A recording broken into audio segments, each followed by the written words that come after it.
Matey and all that jazz. This is Sega Masters.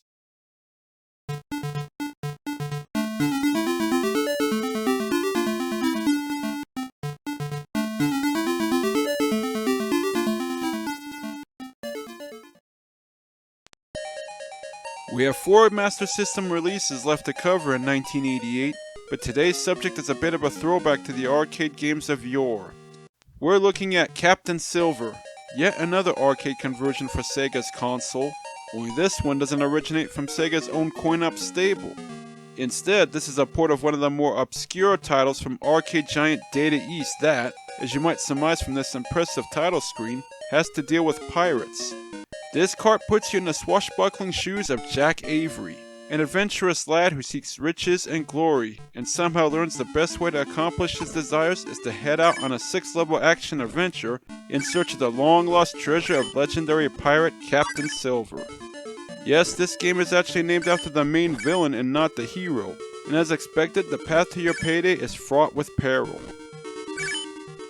Captain Silver was originally released by Data East in the arcades in 1987, and it was a pretty standard hack and slash that aimed to be their answer to Capcom's Ghosts and Goblins, even sporting its own brutal difficulty level. Not too surprisingly, it never became one of the company's memorable titles, since it received very limited, if any, distribution outside of Japan. So it is a little odd that Sega would choose to license this title for a home conversion. But like most of the big arcade publishers, Data East was saving their A-list hits for conversion to the hotter selling NES, leaving slim pickings for Sega to bring to their console. They basically had to take what they could get. Some of you might also be wondering why I'm even looking at this cart now, since it wasn't released in the US until late 1989, near the end of the Sega Tonka partnership. As it turns out, Captain Silver hit the regions in a different order than we're used to. Following its initial appearance in Japan, the Master System cart was first brought over to Europe around December 1988, and didn't appear in North America until the following year. Not to mention the cart underwent quite a few changes when it finally did make its way across the Atlantic, that we'll delve into later on.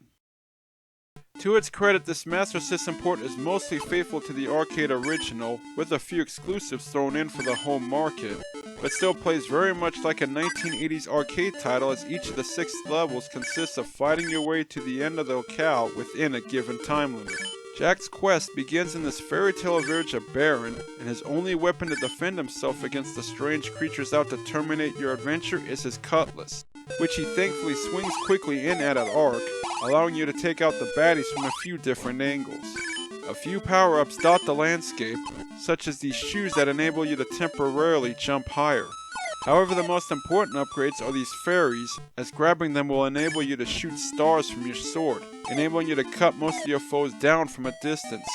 Otherwise, Jack has to depend on up-close combat to dispatch his aggressors, though his blade does have a decent range. And in case you were wondering, these teddy bear looking creatures are supposed to be werewolves, or so they say. During your mission, you'll quickly discover Jack's overall toughness is somewhat questionable, since one hit means instant death, and in true 1980s arcade fashion, it can come from a few nonsensical ways. Even falling into this fountain of water not even a foot high will cause Jack to perish for whatever reason. The green letter cards you earn from slaying enemies also earns you gold, and obtaining a key allows you to access these shops, which offer extra power-ups that can be purchased with your funds. Though the only upgrades really worth your time are the fairies and the potion that allows you to absorb one hit before you perish. Also, collecting enough letter cards to spell out the words Captain Silver on the top of the screen earns you an extra life. Not surprisingly, a boss awaits to block your path at the end of each level. In this case, this cackling witch that attacks by flying around dropping jack-o'-lanterns on you. Like many 1980s platformers, it's basically dodge the projectiles and counterattack, and the bosses have easy to recognize patterns to be exploited. Succeed in your confrontation, and you get to watch the witch expire in a cool death animation. Jack then does his victory pose as you're awarded your remaining time bonus before moving on to the next level. And so the game unfolds through 5 more lengthy stages, culminating in a final showdown against the ghost of Captain Silver himself, who's certainly not going to give up his treasure without a fight. The gameplay may seem a little vanilla compared to similar side-scrollers from this period, since all you do is march forward, chopping up anything in your path, with brief bits of platforming thrown in. Nonetheless, this cart plays solidly for what it is, and the action is somewhat engaging. The controls are mostly tight and responsive, even with some iffy collision detection that pops up from time to time. The only real sticking point is Jack not being a real great jumper, which can be troublesome when leaping across gaps to platforms, which you only have to worry about it in a few spots.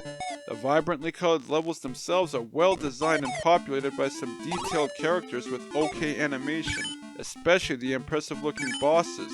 A few levels even employ a bit of parallax scrolling. Plus, there's a nice natural flow from one level to another that tells something of a cohesive story, instead of you being randomly flung through different environments like other arcade titles. Interestingly enough, 2 new levels were crafted exclusively for this conversion, a stage taking place on a self-propelled rowboat in a cave, showing how Sega was starting to understand the home market by offering small bonuses for the console consumer. Given its origins, it's not too surprisingly the difficulty is near arcade tough, yet still manageable for the most part. And if anything, this home port is slightly more fair than the brutally hard coin-op version. Everything unfolds at a somewhat methodical pace, so you don't have to worry about being overwhelmed like in the original, and the levels can be conquered with a bit of practice and memorization. You might still experience a few frustrating moments, since some of the bigger baddies take multiple hits to knock out, and even fight with hard to dodge projectiles. Again, one hit kills you, but your next life begins right near where you perish at, instead of you having to start the entire stage over, which you'll be grateful for since each level takes a good few minutes to get through. This, however, can end up being an issue when it comes to boss battles, since you respawn right before your encounter should you die, and your weapon defaults back to normal without the projectiles. While it's nice not having to completely retrace your steps for another shot at the boss that took you out, you're left with no way to power yourself back up, which can make these segments more stressful than they should be.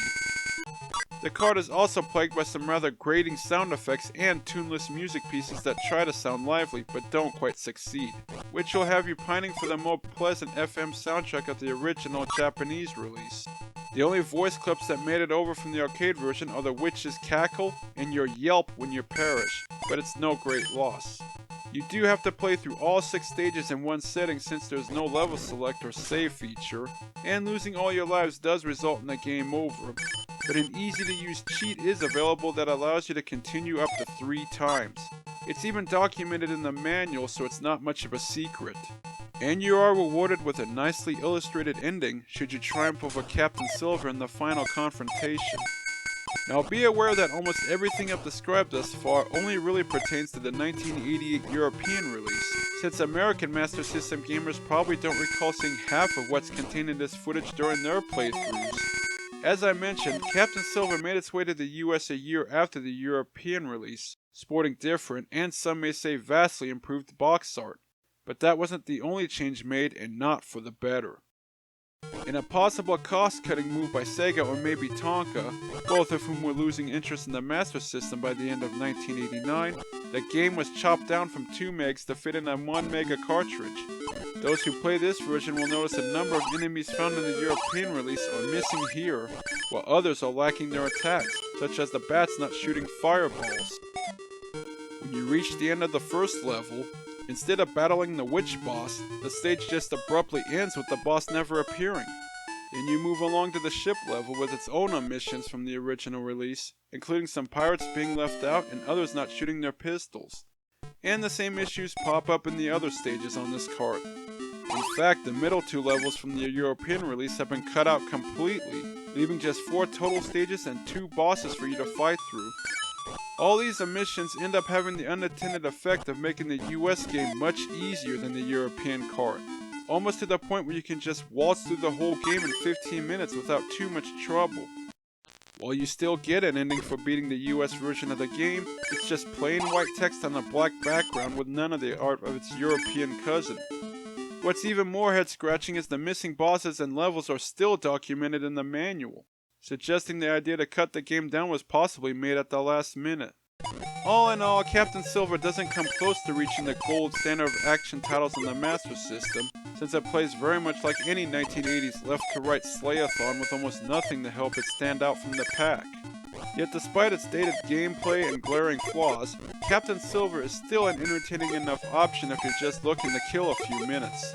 That said, you'll want to import the European card to get the definitive experience, as the stripped-down US version isn't really worth your time. It also wouldn't be the last time the Master System got better treatment from the European market than the US market, but that story will come later down the line.